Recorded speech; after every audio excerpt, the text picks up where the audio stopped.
प्रिय संस्कृत मित्राणि, नमः संस्कृताय। एसडीजी क्लासेज पर उत्तर रामचरितम की व्याख्या चल रही है और उसमें तृतीय अंक है। और उससे पहले कोई भी ग्रंथ प्रारंभ करने से पहले मंगलाचरण को पढ़ा जाता है। आइए मंगलाचरण को पढ़ते हुए अपने कथानक पर पहुंचते हैं। पूर्ववर्ती कवियों को नमस्कार किया गया है कि इदं कविभ्य पूर्वेभ्यो नमो वाकं प्रशास्महे विन्देम देवतां वाचम अमृतामात्मनः कलाम, कि अपने पूर्ववर्ती और वाणी देवता को प्रणाम करते हैं भवभूति जी। और इसके बाद कल हमने कथानक को पढ़ा था कि वह श्री रामचंद्र जी जब सीता का परित्याग कर दिया, सीता को जब वह छोड़े तो उनकी दशा कैसी हो गई कि अनिर्भिन्नो गंभीरत्वात् अंतर्गूढ़ घन व्यथ पुटपाक प्रतीकाशो रामस्य करुणो रस, कि राम की जो करुणा है वह पुटपाक के समान हो गई। इसी कथानक को जब आगे आगे बढ़ता है तब जो मुरला आती है गोदावरी को कुछ संदेश देने के लिए कि श्री रामचंद्र जी पंचवटी में आएंगे, ऐसी आशंका करते हुए तो लोपामुद्रा के द्वारा गोदावरी से मुरला के द्वारा यह संदेश भेजाया जाता है कि गोदावरी से जाकर यह संदेश कह देना कि वेचे वातई सीकर छोद से तय आकर सदवे पद्म किंजल कगंदान मोहे मोहे राम भद्र सजीवम मोहे मोहे राम भद्र सजीवम स्वैरम स्वैरम स्वैरम स्वैरम प्रेरित स्तर्पयेति, कि जब जब राम मूर्छित होंगे, जब जब राम मूर्छित होंगे तो तुम मंद मंद हवा बहना। यह कथानक हमने कल पढ़ लिया था कि मूर्छा जब भी राम को लगेगी, शीतल जल कणों के द्वारा, शीतल हवाओं के द्वारा, सुगंधित हवाओं के द्वारा और मंद मंद हवाओं के द्वारा राम भद्रस्य जीवम तर्पय, राम के जीवन को बचाना। यह कथानक हमने कल पढ़ा था। अब इसके आगे जब गोदावरी को यह संदेशा मिल जाता है कि जब पंचवटी में श्री रामचंद्र जी प्रवेश करेंगे, ये शंभुक वध आएगा। अभी आगे इसकी चर्चा आ रही है कि जब शंभुक वध के बाद अयोध्या लौटेंगे और अयोध्या लौटते समय इस जन स्थान पर आएंगे, तो इस जन स्थान को देखकर कि हमने सीता के साथ जहाँ जहाँ बैठकर कुछ क्षण बिताए थे, उस क्षण को देखकर वह मूर्छित होंगे। तभी वह गोदावरी से कहती है अपनी शीतल सुगंधित और मंद हवाओं से राम के जीवन को बचाना। तब उसके बाद तमसा कहती है कि उचितमेव, यह जो जलकण से शीतल हवाओं से बचाना यह मुरला कहती है। शालिनी छंद था। अब उसी के आगे तमसा करती है कि उचितमेव दाक्षिण्यम स्नेहस्य, यह जो प्रेम की उदारता, स्नेहस्य प्रेम, दाक्षिण्यम उदारता, यह जो प्रेम की उदारता है वह उचित है।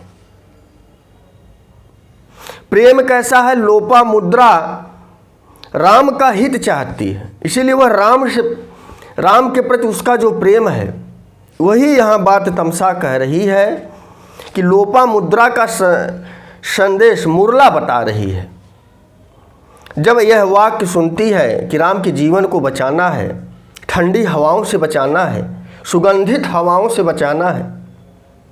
मूर्छा आने पर व्यक्ति जब भी मूर्छित होता है, पानी का छींटा मारा जाएगा, खुली हवा दी जाती है, उसे हवा किया जाता है, तो वही सब घटना सुनकर तमसा कहती है कि उचितमेव दाक्षिण्यम स्नेहस्य, ये तो प्रेम की उदारता है कि लोपामुद्रा अपने उस भगवत स्वरूप श्री राम के बारे में इतना सोचती है। यह प्रेम ही है कि मुरला को भेजी है गोदावरी को यह संदेश देने के लिए कि राम जब भी मूर्छित हों तुम उनके जीवन को बचाना। तो उचितमेव दाक्षिण्यम स्नेहस्य संजीवन उपायस्तु,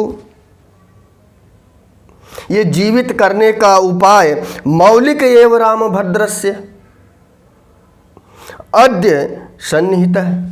तमसा यह भी कहती है कि जो राम के संजीवन जीवन देने का उपायस्तु, जो उपाय है रामभद्रस, राम जी का, श्री रामचंद्र जी का, अद्य माने आज, सन्निहित है, समीप में स्थित है। अभी आगे कथानक आएगा क्यों समीप में स्थित है, तो ही बताया कि संजीवनोपायस्तु, राम के जीवन को बचाने का जो उपाय है वह अद्य रामभद्रस, आज राम के समीप ही स्थित है। यहाँ एक शब्द दिया है मौलिक। राम मूर्छित होंगे उसका मूल कारण है सीता, और सीता जी स्वयं पंचवटी में आ रही हैं, अभी आगे कथानक में आएगा। यही है मौलिक उपाय कि सीता के कारण ही राम बार बार मूर्छित हो रहे हैं, और यह तमसा को मालूम है कि सीता भी इस पंचवटी प्रदेश में आ रही हैं। मुरला को मालूम नहीं, अभी आगे कथानक बताएगी तमसा कि क्या मौलिक उपाय है। तो ही बताया कि संजीवनो उपायस्तु।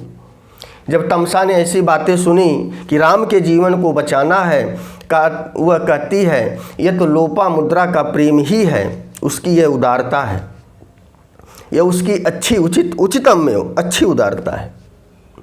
फिर संजीवनोपायस्तु मौलिक, यह मौलिक उपाय आज राम के समीप है।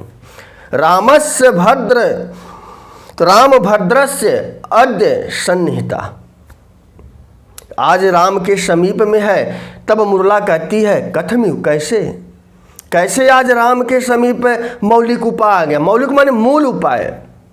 श्री रामचंद्र जी सीता के उस स्थानों को देखकर, जहाँ जहाँ वह क्षण बिताए थे, देखकर जब वह उनके शोक का, क्षोभ का जो संवेग उठेगा, उससे जो वह मूर्छित होंगे,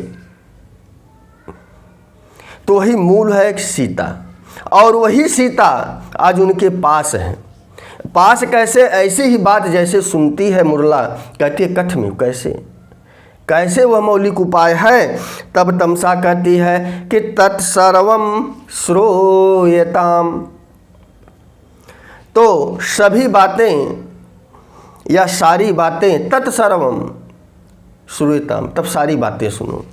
मौलिक उपाय क्या है इसकी अब चर्चा हो रही है कि पूरा अकिल वाल्मीकि, बहुत पहले वाल्मीकि तपोवनम, वाल्मीकि के तपोवन में, वाल्मीकि तपोवन उपकंठात परित्यज्य, अर्थात वाल्मीकि के आश्रम के उप माने समीप, वाल्मीकि के आश्रम के समीप परित्यज्य छोड़कर निवृत्ते सति लक्ष्मणे, लक्ष्मण जी वापस लौट आए। लक्ष्मण जी ने सीता को वाल्मीकि के आश्रम के समीप छोड़कर लक्ष्मण जी वापस लौट आए, और सीता देवी और वह माता सीता प्राप्त प्रसव वेदना, कोई भी पुरुष गर्भिणी स्त्री को जंगल में नहीं छोड़ता, लेकिन यहाँ क्या चरित्र था या क्या उद्देश्य था कि सीता को गर्भ की अवस्था में लक्ष्मण के द्वारा जंगल में छोड़ दिया जाता है।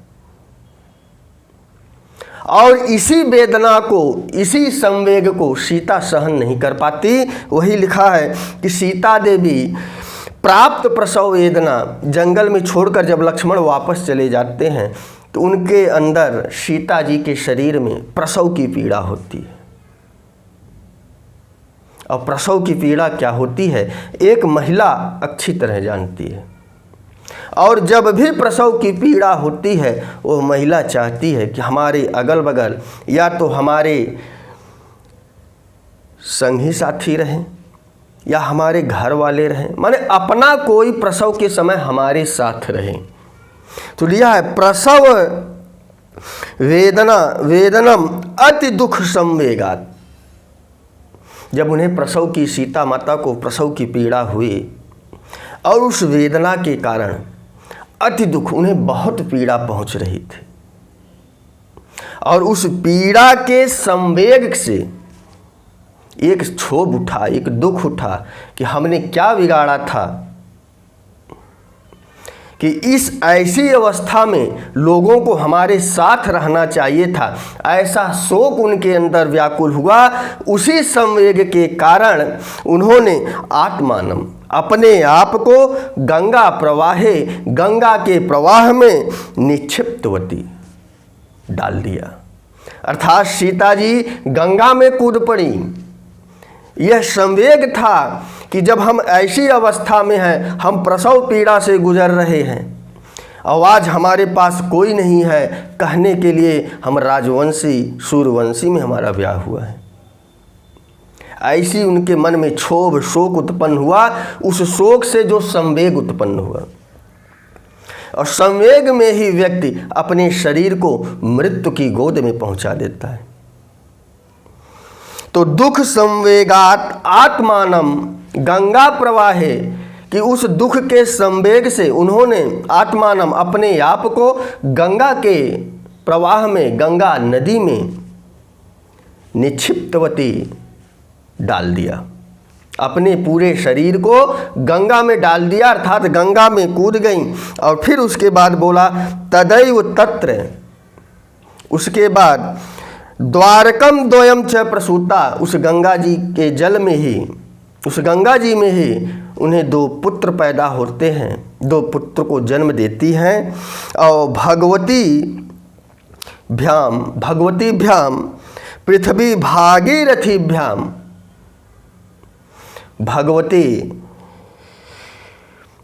भगवती भ्याम पृथ्वी भागीरथीभ्याम, अर्थात वह भगवान, वह सीता पृथ्वी और गंगा के अभ्युपन्ना अनुग्रह के कारण, सीता से उन्होंने अनुग्रह किया, सीता से उन्होंने निवेदन किया।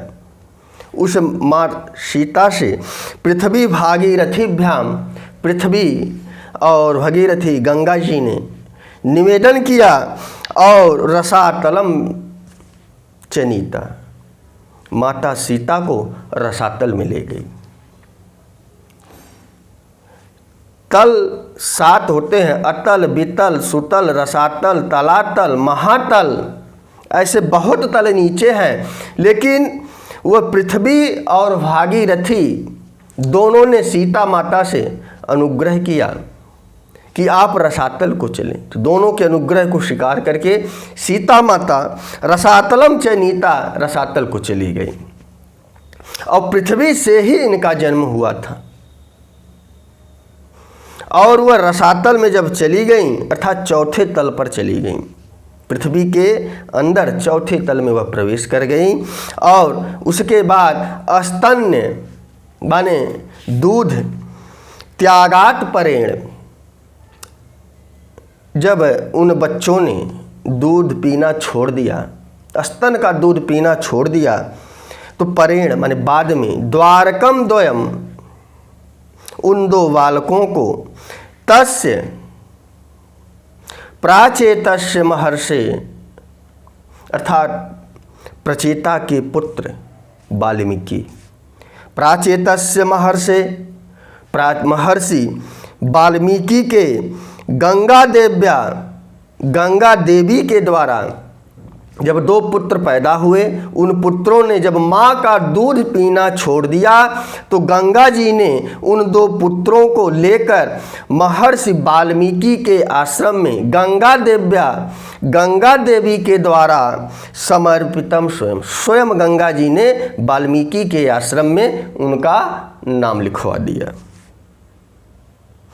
पढ़ने के लिए, लिखने के लिए, शिक्षा करने के लिए, और दिया कि महर्षि गंगा देव्या समर्पितम स्वयं गंगा जी आकर महर्षि वाल्मीकि के आश्रम में उस लव और कुश को छोड़ देती हैं, शिक्षा के लिए छोड़ देती हैं।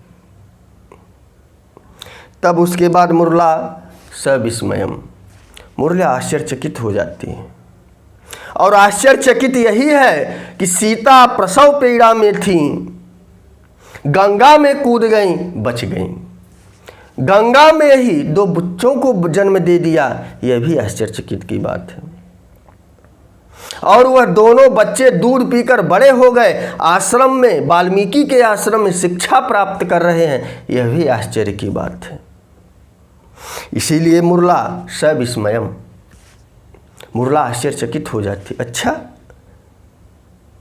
ये आश्चर्यचकित वाली बात ही है कि जो स्त्री गंगा में कूद गई उसे मृत्यु को प्राप्त हो जाना चाहिए था, लेकिन गंगा में कूदकर भी उन्होंने 2 बच्चों को जन्म दिया।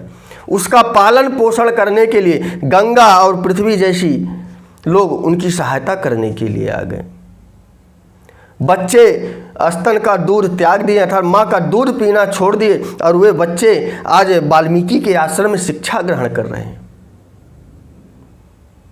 जबकि राम के जो कुल गुरु थे वह वशिष्ठ थे। बच्चों को शिक्षा वशिष्ठ के आश्रम में देनी चाहिए थी, लेकिन ऐसी विधि का विधान हुआ कि आज वही 2 बच्चे वाल्मीकि के आश्रम में पढ़ रहे हैं।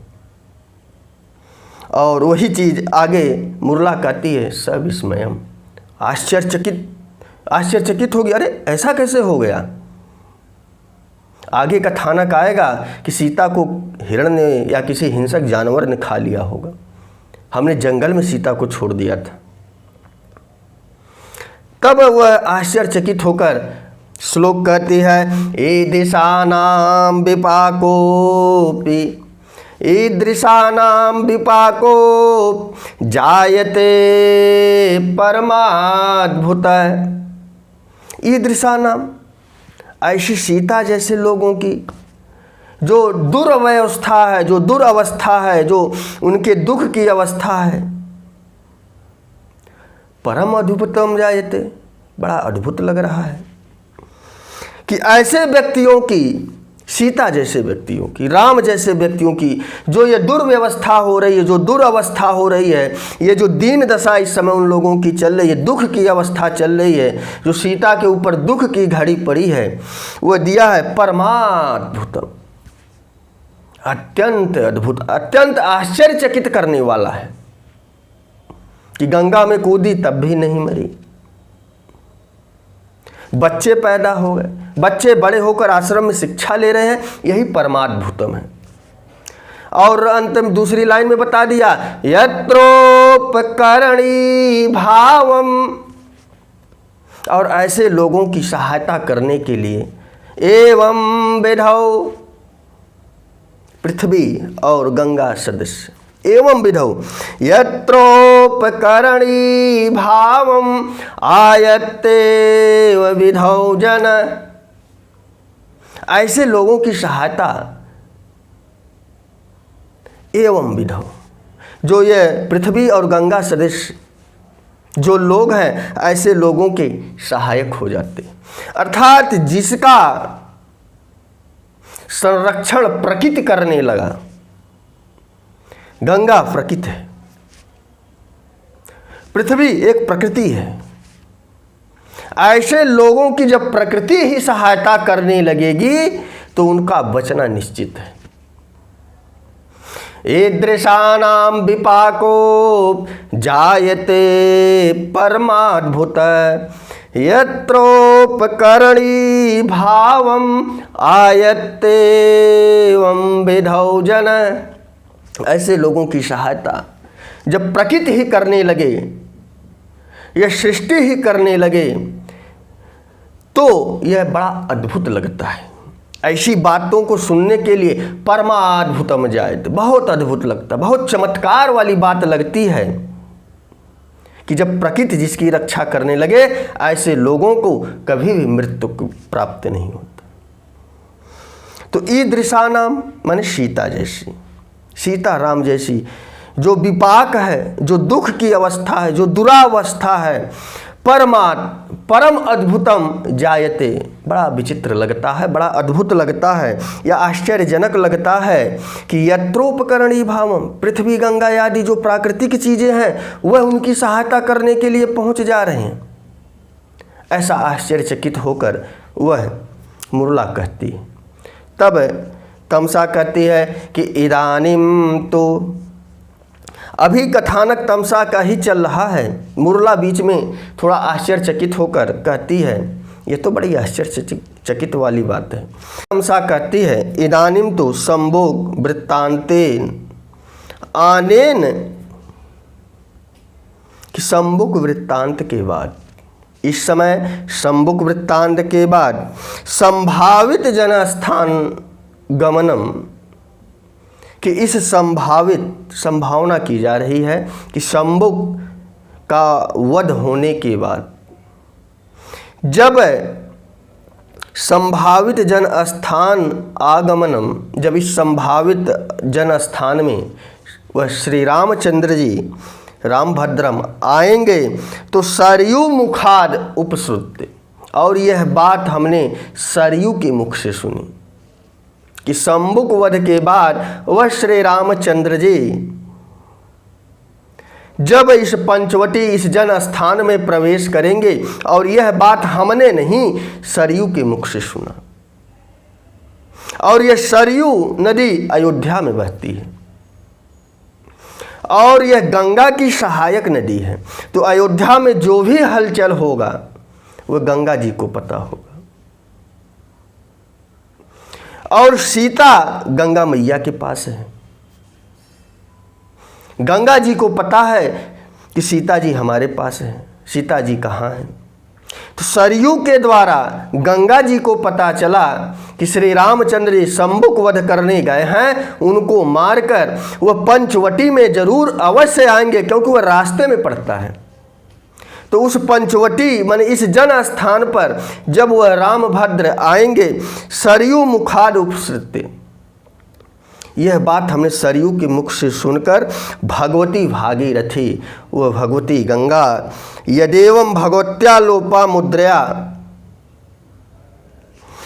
कि जो लोपा मुद्रा के द्वारा, भगवत्या लोपा मुद्रया सब तृतीयांत है, कि भगवती लोपा मुद्रा के द्वारा स्नेहात असंकितम, जो लोपा मुद्रा ने आशंका जाहिर की थी। मुरला के द्वारा तो यही तो आशंका जाहिर की गई थी कि श्री रामचंद्र जी पंचवटी में आएंगे, बार बार मूर्छित होंगे, सीता के बिताए हुए स्थानों को देखकर, जहाँ जहाँ सीता के समय बैठकर उन्होंने समय बिताया होगा, ऐसे स्थानों को देखकर वो मूर्छित होंगे। वही बात यहाँ आई कि भगवत्या लोपा मुद्रा, अर्थात उसे लोपा मुद्रा के द्वारा जो शंका की गई थी, यदेवं माने जो शंका लोपा मुद्रा के द्वारा की गई थी, तदेवम अभिशंकय, वही शंका आज भी इस माता गंगा को भी हो रही है।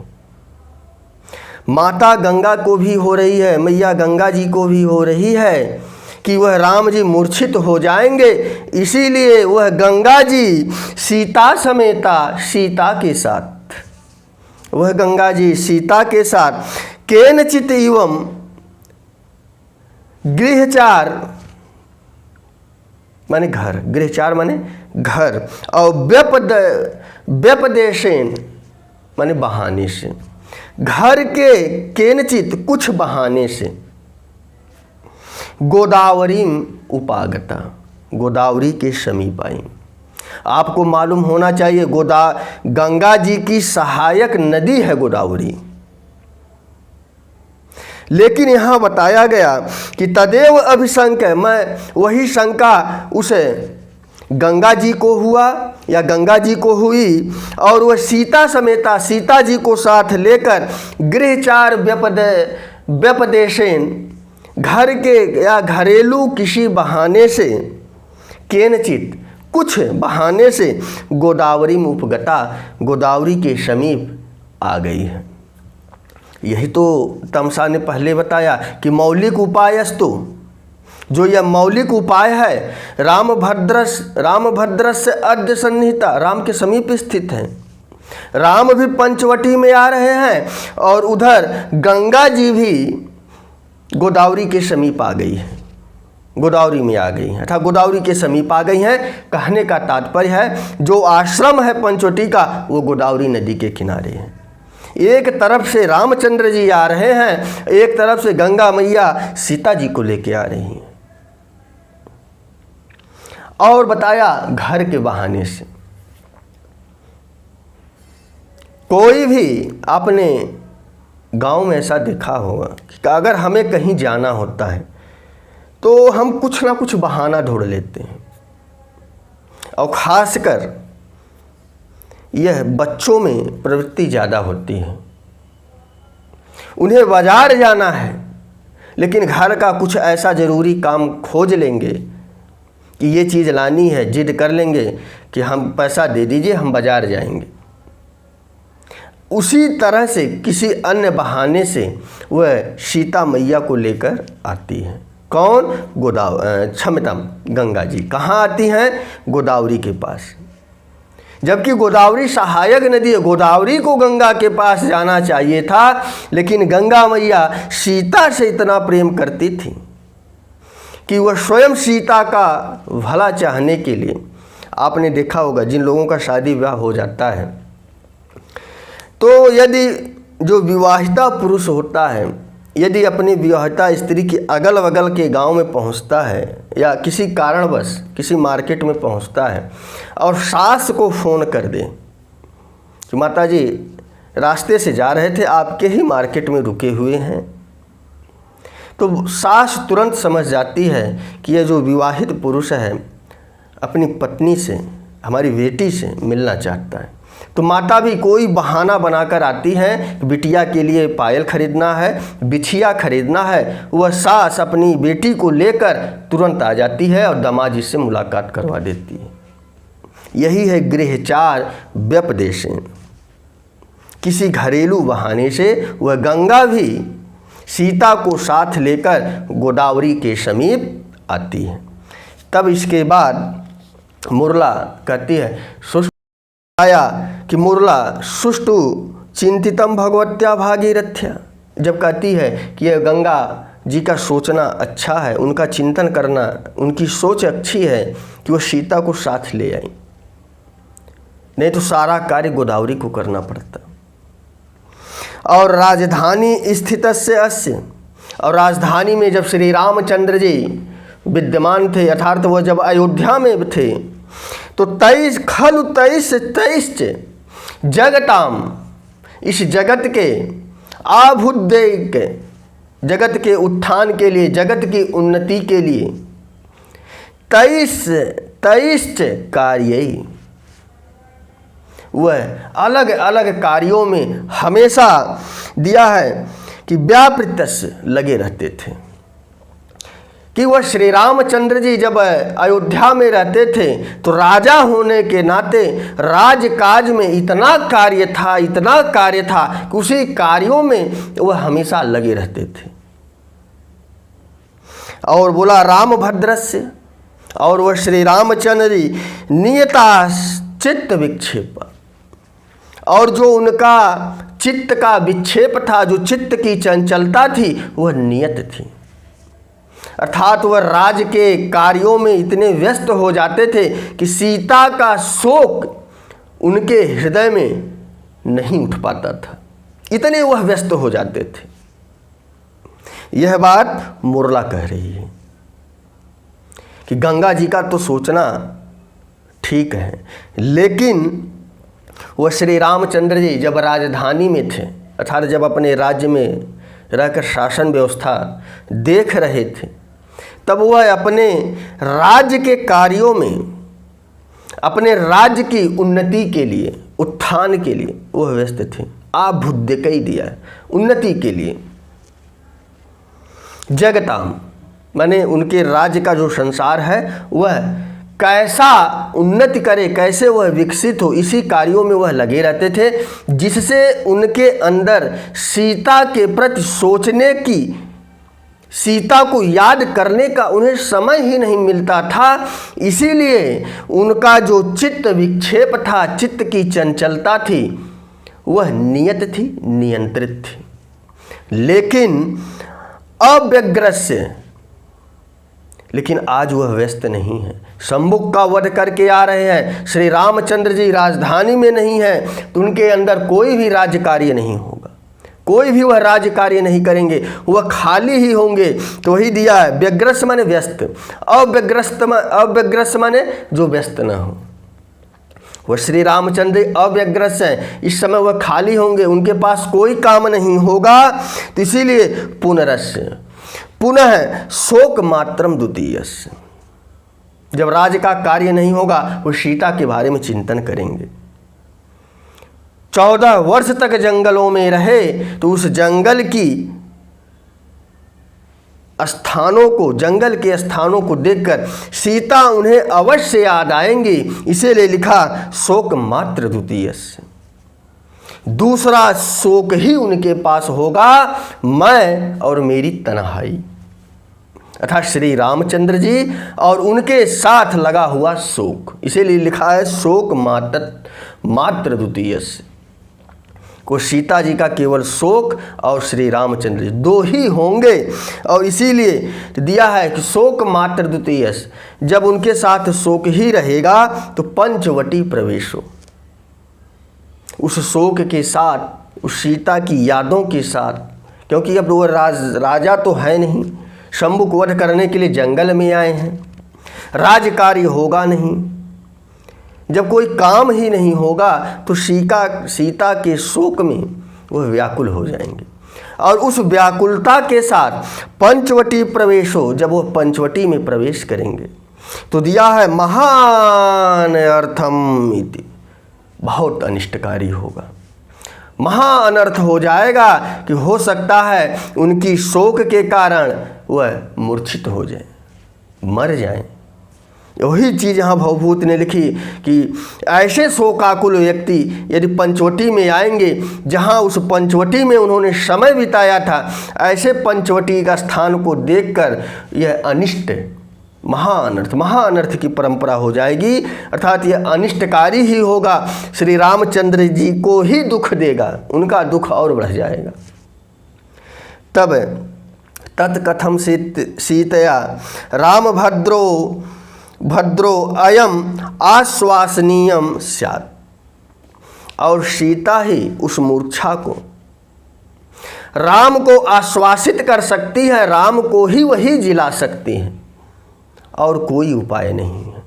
तत्कथम सीतया, सीता के द्वारा ही राम को जीवित रखा जा सकता है। ये गोदावरी के पानी छिड़कने से, हवा चलने से वह राम जीवित रह पाएंगे कि नहीं रह पाएंगे, ये शंका है।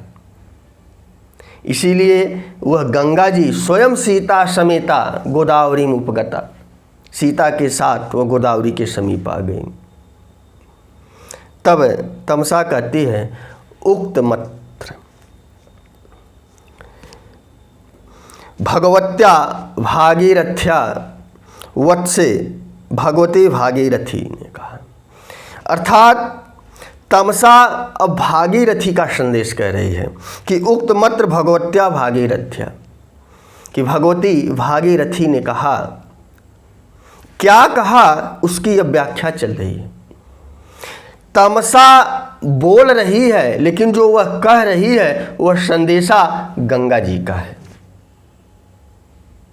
केवल तमसा अपने मुख से कह रही है, संदेशा गंगा जी का है कि उक्तम अत्र भगवत्या भागीरथ्या, कि भागीरथी ने, भगवती भागीरथी ने, सब तृतीयांत है, भगवत्या भागीरथ्या, भगवती भागीरथी के द्वारा, तृतीया का चिन्ह ही है ये, के द्वारा, वत्से देवयजन संभवे सीते।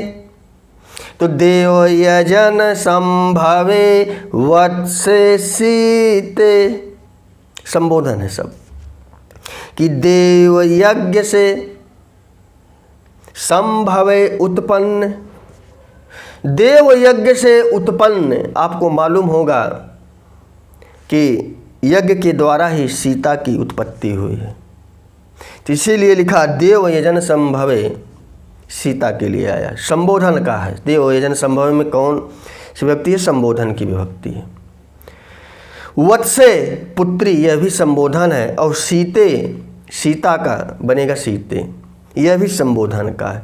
तो देव यजन संभवे वत्से सीते, देव यज्ञ से उत्पन्न पुत्री सीता, अद्य खलु आयुष्मतो, आज चिरंजीवी, कुशल कुशलव, कुशलवयो, कुशलव, द्वादश, उस कुश और लव जो चिरंजीव, जो आयुष्मत, जो आयुष्मान कुश और लव हैं, उनका द्वादश 12वीं जन्म वत्सरस, जन्म के वर्ष की, वत्सरस वर्ष की, जन्म जन्म, जन्म के वर्ष की, जन्मस्य वत्सरस्य, अलग अलग, जन्मस्य वत्सरस्य, एक में लिखा जन्म वत्सरस्य, कि जो कुश और लव है, जो वो चिरंजीव कुश और लव हैं, उनके 12वीं द्वादश, डच प्रत्यय लगा है। कभी कभी प्रश्न आता है कि द्वादश में कौन सा प्रत्यय है? डच, डट, क्षमता, डट प्रत्यय लगा है। तो द्वादश जन्म वत्सरस, 12वीं जन्म के वर्ष की संख्या मंगल ग्रंथि, 12वीं जन्म वर्ष की जो है वर्षगांठ, अभिवर्तते, संख्या मंगल ग्रंथि। संख्या मंगल ग्रंथि वह होता था कि बालक जितने वर्ष का होता था उसके कलाई पर, उसके कलाई पर उतनी गांठें लगा दी जाती थी, इसीलिए लिखा संख्या मंगल ग्रंथि अभिवर्तते, कि अर्थात उस कुश और लव की 12वीं वर्षगांठ है, अर्थात जन्म के 12 वर्ष हो चुके हैं, इसीलिए उनका आज 12वां बर्थडे है। और तदात्मन है, और तुम्हारे आत्मन, तुम्हारे तत् आत्मन, अपने पुराण ससुरो, अपने प्राचीन ससुर, प्राचीन ससुर कौन है? सूर्यवंशी, अर्थात सूर्य, जो तुम्हारे पुराण ससुर हैं, एतावतो मानवस्य राजवंश, राजर्षि वंशस्य, और उनसे जो उत्पन्न यह सविस्तारम, तो प्रसवितारम, जो यह उनका राजवंश बड़ा हुआ है, फैला हुआ है, वो सूर्य वंश का ही देन है। श्री रामचंद्र जी जो इस समय हैं वो सूर्य वंश का ही यह वंश है, और यह जो राज का समूह व्याप्त है, फैला हुआ है, राजर्षि वंश का जो यह समूह व्याप्त है, जो फैला हुआ है, प्रसवितारम, जो फैला हुआ है, सवितारम अपहत पापमानम, और उस पाप के विनाशक, पापमानम अपहतम, उस पाप के विनाशक, सवितारम, सूर्य देवम माने देव की, सवितारम देवम, उस सूर्य देव की, और वह सूर्य देव क्या है कि दिया है कि पापमानम अपहतम, लिखा है कि तदात्मन है, स प्रसवितारम, सवितारम अपहत पापमानम, उस पापनाशक सवितारम सूर्य देव माने देव की, स्वहस्त अवचितई, अपने हाथों से चुनी गई, तोड़ी गई, अपने हाथों के द्वारा अवचितई, तोड़ी गई, पुष्पई, पुष्पों के द्वारा, उपतिष्ठ, पूजा करनी है। यह तमसा भगवती भागीरथ्या का संदेश कह रही है और बता रही है क्या करना है कि अपने प्राचीन ससुर की, और माने अपने प्राचीन ससुर अर्थात सूर्य की, और उससे विकसित जो ये राजवंशीय समूह है, ऐसे राजवंश की में जो तो तुम्हारे प्राचीन ससुर हैं, ऐसे सवितारम की, ऐसे सूर्य देव की स्वहस्तई अपने हाथों के द्वारा, स्वहस्तई तो दिया है कि स्वहस्तावचितई अपने हाथों के द्वारा चुनी गई पुष्पई फूलों के द्वारा उपतिष्ठ पूजा करनी है। आस्था धातु के साथ जब भी उप लग जाएगा वो पूजार्थक अर्थ हो जाता है। साधारण व्यक्ति नहीं जाने, जो व्याकरणाचार्य होगा वह जानेगा। तिष्ठ का आस्था का अर्थ होता है बैठना, रहना, लेकिन उप लग जाने के साथ पूजार्थक अर्थ हो जाता है। उपतिष्ठव अर्थात उनकी पूजा करनी है। इसीलिए न त्वाम अवनिपृष्ठ न त्वाम अवनिपृष्ठ वर्तनीम अस्मत् प्रभावात् वन देवता अपि द्रच्छन्ति किमुत मर्त्या इति।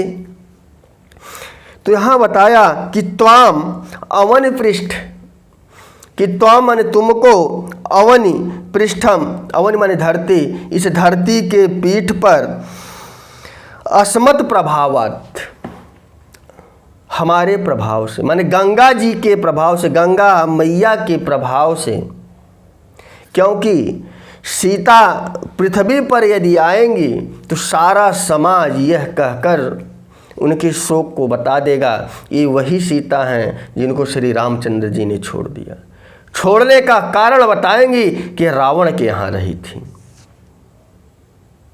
उनका आचरण अच्छा रहा या खराब रहा, तो हम मानते हैं समाज हमेशा गलत बातों को प्रसारित करता है। एक तो रावण का दोष लगेगा कि रावण के यहाँ रह के आई, इसीलिए श्री रामचंद्र जी ने इनको छोड़ दिया। ऐसी बातें सुन सुनकर सीता स्वयं मर जाएंगी, समाज उन्हें खुद ऐसे ताने देगा। इसीलिए गंगा जी ने उन्हें आशीर्वाद दिया कि त्वाम अवन पृष्ठवर्तनी, जब तुम इस धरती के पीठ पर जब तुम जाओगी तो अस्मत् प्रभावात् हमारे प्रभाव से, माने इस गंगा मैया के प्रभाव से दिया है कि वन देवता अपि द्रच्छन्ति न, आगे दिया है ना, न त्वम, वन देवता भी आपको द्रच्छन्ति नहीं देख पाएंगे। वन देवता अपि द्रच्छन्ति, वन देवता भी द्रच्छन्ति न, नहीं देख पाएंगे। और आगे दिया किमुत मर्त्या, मानव की बात ही छोड़ो, जो वन देवी जब तुम्हें नहीं देख पाएंगे तो यह मरणशील मानव या जो पशु पक्षी आदि तो वो देख ही नहीं पाएंगे। देवियों में शक्ति होती थी, लेकिन यहाँ पर गंगा मैया ने ऐसा आशीर्वाद दिया कि सीता मैया को जब पृथ्वी पर आएंगी लोग उन्हें ताने ना मारें, तो गंगा मैया ने एक आशीर्वाद दे दिया कि अस्मत् प्रभावात् हमारे प्रभाव से तुम्हें वन की देवी देवताएं भी तुम्हें नहीं देख पाएंगी, अर्थात तुम अदृश्य रहोगी, वह देवी देवता चाहकर भी तुम्हें नहीं देख पाएंगे। आगे कथानक आएगा कि सीता को और तमसा को दोनों अदृश्य रूप में हैं। वासंती और राम ये देख नहीं पाते, सीता उन्हें देख रही हैं, तमसा राम को देख रहे हैं। सीता वासंती को देख रही है, सीता राम को देख रही है, लेकिन राम और वासंती सीता और तमसा को नहीं देख रही हैं।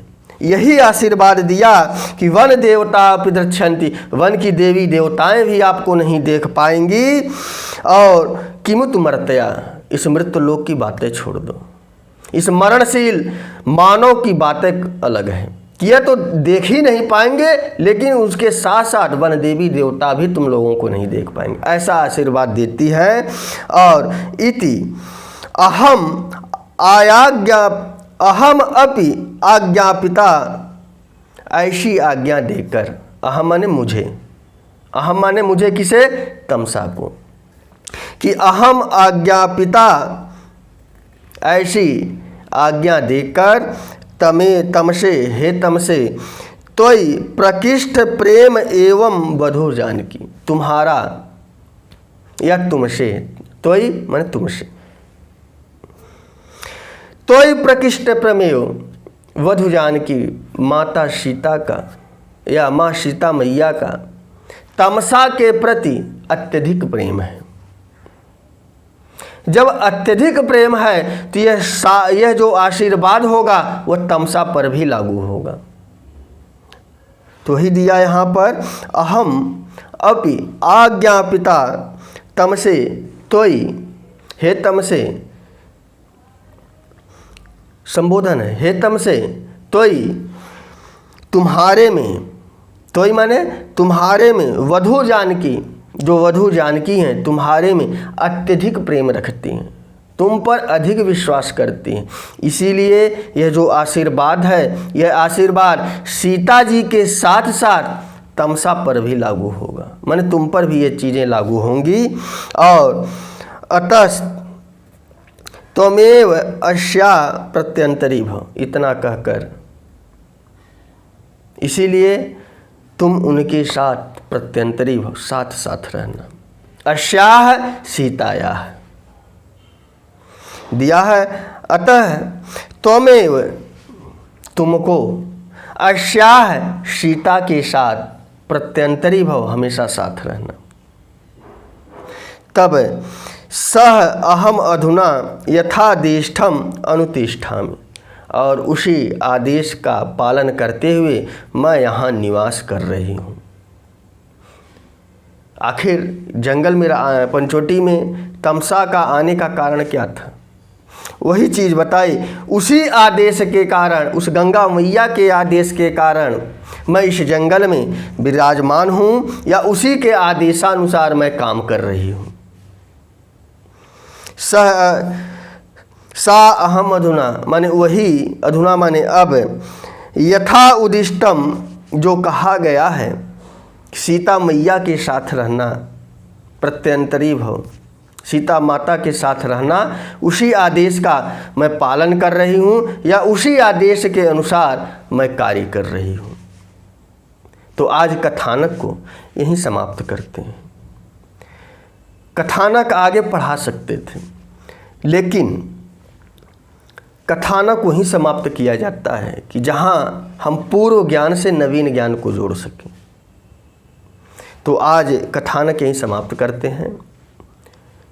तो कैसा लगा कमेंट बॉक्स में अवश्य लिखिएगा। तो बस आज के लिए इतना ही। नमः संस्कृताय, शुभ संध्या, शुभ रात्रि।